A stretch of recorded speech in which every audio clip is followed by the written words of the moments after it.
안녕하십니까. KS팜 김홍근입니다. 저는 글로벌 스마트팜의 변화와 적용점이라는 주제로 말씀드리겠습니다. 발표는 다음 4가지로 구성됩니다. 기후변화와 농업의 도전, 글로벌 스마트팜 사례, 국내 스마트팜 현황과 사례, 그리고 중장기 과제와 방향입니다. 먼저 기후변화가 농업에 미치는 영향을 살펴보겠습니다. 기후변화는 한국만의 문제는 아닙니다. 그래서 코페르니쿠스 기후변화 서비스에 따르면 2023년 전 세계 거의 모든 지역이 평균 이상의 기온을 경험했습니다. 한국도 평균 기온이 계속 높아지고 있고 폭염 발생 일수가 증가하고 있습니다. 아마 작년 여름 다 기억하실 텐데요. 지난 여름 평균 기온은 26.8도로 117년 관측 역사상 최고를 기록했습니다. 이러한 평균 기온의 증가는 동시에 열대야는 농산물의 생리적 피해를 발생하게 됩니다. 그리고 이제 겨울철 일조량뿐만 아니라 여름철에도 집중호우 등으로 인해서 일조량이 지속적으로 감소하고 있습니다. 이런 일조량 감소는 과체류의 생육 부진과 수확량 감소로 이어지게 됩니다. 이런 기후 문제를 극복하기 위해서 냉난방 시스템을 적용하거나 인공광을 활용하는 하이테크 스마트팜이 대안으로 떠오르고 있습니다. 기후변화에 대응하는 글로벌 스마트팜 관련 회사의 주요 사례들을 한번 살펴보겠습니다. 지난 2020년부터 2023년 동안 27개 국가 142개 약 10,000헥타르 규모의 하이테크 그린하우스가 프로젝트가 진행되었습니다.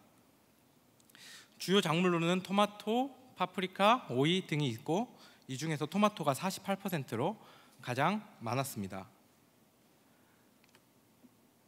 하이테크 그린하우스는 반밀폐 온실로도 이야기하고 있는데요. 2007년 쿠버에서 울트라 클리마 시스템을 내놓은 이후에 봄그룹, 벤더호번, 달샘, 프린스그룹, 리첼 등 여러 글로벌 온실 시공사에서 다양한 형태로 반밀폐 온실을 개발하고 생산성과 효용성을 극대화하고 있습니다.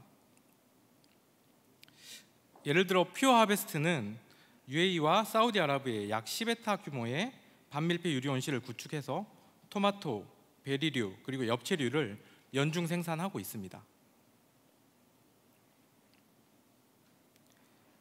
이런 시공사 외에도 인사이트가 있는 스마트팜 기업들을 좀 살펴보겠습니다. 이 테바렉스라는 회사는 전기와 수처리, 관계 시스템의 전문 기업입니다. 이 회사는 스마트팜 구축에 BIM 시스템을 도입해서 고객은 물론 같은 스마트팜 업계끼리도 이렇게 BIM 시스템으로 소통하고 있었습니다. 여러분이 잘 알고 계신 프리바는 환경제어 시스템으로 알고 계신데요. 2020년 플랜토노미 서비스를 발표했습니다. 이 서비스는 운영자가 전체 환경 제어를 각각 설정하지 않아도 몇 가지의 팩터를 설정하면 이를 위한 환경을 조절하는 수백 가지 여러 가지 설정들이 시스템에 의해서 에너지 효율적으로 적용되도록 지원하고 나아가서 예측 관리도 지원한다고 합니다. 예측 관리라고 하는 것이 한파가 예보되면 그 온도, 외기가 그 온도가 되기 전에 사전 예열을 통해서 에너지를 좀 효율적으로 쓸 수 있게 해준다고 하고 이 시스템은 토마토, 파프리카, 오이에 대해서는 이미 상용화가 되었다고 이야기하고 있습니다. 시그니파이는 여러분이 잘 알고 계신 필립스인데요. 이 회사는 일반 조명뿐만 아니라 상업용 조명 그리고 농업용 조명에서도 성과를 내고 있습니다. 물론 조명 회사니까 에너지 효율성을 증가하고 발열을 감소하기 위한 기계적인 개발도 진행하지만 이 조명 회사에서는 또 작물 전문가 플랜트 스페셜리스트를 고용해서 델피나 와게닝행 같은 다양한 연구기관들과 같이 협업해서 레시피를 개발하고 있습니다. 이미 이렇게 만들어진 광 레시피는 국내 기준으로도 작물별로 개발되어 있고 온실에 맞는 사전 설계부터 설치로 끝나는 것이 아니라 이후에 광 효율을 위해서 피드백 서비스를 진행하고 있었습니다. 이렇게 글로벌 스마트팜 사례를 지켜봤을 때 글로벌 스마트팜들은 이제 환경 극복을 위한 기술을 넘어서서 어떻게 하면 탄소 중립과 에너지 절감을 할 수 있을 것인지 그리고 당장 설치하는 시점이 아니라 장기 운영 관점에서 설계 땅부터 고민하고 서비스를 하고 있었습니다. 기후변화 대응하는 한국의 스마트팜 현황과 사례를 살펴보겠습니다. 한국의 스마트팜은 1970년대 시설 원예에서 시작해서 기존의 환경을 활용하고 의존하는 농업에서 이제는 환경을 극복해 나가는 3세대 스마트팜을 향해 발전하고 있습니다. 앞서 글로벌 사례에서 말씀드린 것과 같이 반밀폐 유리온실이 국내에도 도입되었습니다. 반밀폐형 스마트팜은 쉽게 이해하자면 대형 건물의 공조실 같은 것이 온실에 붙어 있다고 생각하시면 됩니다.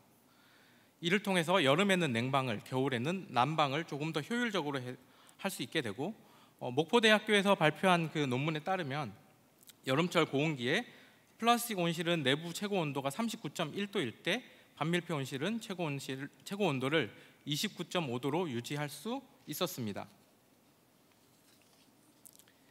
이러한 한국 기후변화에 대응한 스마트팜은 2017년 대형 GS에서 경북 상주에 국내 최초로 구축을 하였고, 현재는 영구역 및 다른 기업에서 구축한 것까지 전체 한 30헥타르 규모의 반밀폐형 스마트팜이 국내에서 운영되고 있습니다. 아직 재배하는 주요 작물은 토마토와 파프리카 등으로 한정적이긴 합니다. 이러한 스마트팜이 국내에 더 효과적으로 보급되기 위해서는 해결해야 될 과제들이 있습니다. 첫째, 규모화가 필요합니다. 이런 하이텍 스마트팜은 최소 3헥타, 이상적으로는 5헥타르 이상의 규모가 좋다고 합니다. 이를 통해서 투자 대비 효율성을 극대화할 수 있습니다. 다만 이를 위해서는 현재 농지들이 작게 나누어져 있는데 이런 농지들이 통합되어야 되는 부분들이 있습니다. 그리고 이러한 규모화 사업을 위해서는 농업에도 투자가 이루어져야 합니다. 농업도 이제 사업과 경영 관점에서 인식되어져야 합니다. 앞서 말씀드린 퓨어 하베스트의 사례를 보면 현재까지 약 5천억 원 이상의 투자 유치를 진행하였고, 사막에서 스마트팜을 구축해서 토마토를 재배하고 있는 상황입니다. 저희가 지금 당장 기후변화를 막거나 되돌릴 수는 없습니다. 다만 기후변화를 미리 준비할 수는 있습니다. 기후변화는 한 번에 오지 않고 지속적으로 오고 있습니다. 그렇기 때문에 농업도 탄소 중립과 에너지 절감을 고려한 장기적인 관점에서 기술을 개발하고 준비해야 합니다.